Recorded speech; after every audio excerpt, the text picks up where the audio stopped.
हुक्मरान इत्तेहाद ने मनपसंद कानून साजी दिया खुद को एनआरओ।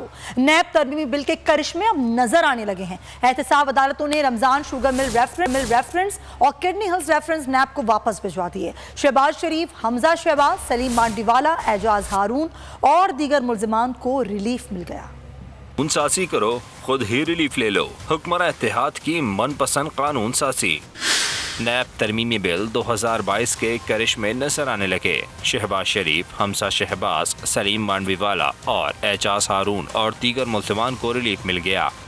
लाहौर की एहतसाब अदालत ने रमजान शुगर मिल्स रेफरेंस नैब को वापस कर दिया। एहतसाब अदालत ने नैब तरमीमी ऑर्डिनेंस 2022 के तहत फैसला सुना दिया। फैसले में कहा गया है कि 50 करोड़ से कम की करप्शन एहतसाब अदालत के दायरे इख्तियार में नहीं, लिहाजा रमजान शुगर मिल केस एहतसाब अदालत के दायरे इख्तियार में नहीं आता। रमजान शुगर मिल्स रेफरेंस में शहबाज शरीफ और हमजा शहबाज पर कौमी खजाने को 35 करोड़ रुपए नुकसान पहुँचाने का इल्जाम है। नैब तरमीमी ऑर्डिनेंस 2022 के तहत इस्लामाबाद की एहतसाब अदालत ने किडनी हिल्स रेफरेंस भी नैब को वापस भिजवा दिया। एहतसाब अदालत ने फैसले में कहा, नैब तरमीमी बिल के तहत रेफरेंस अदालत के दायरे इख्तियार में नहीं। रेफरेंस में सलीम मांडवीवाला, एजाज हारून समेत 7 मुल्जिमान नामजद थे। मुल्जिमान पर 151 मिलियन रुपए की करप्शन का इल्जाम था। एक बार फिर नंबर 1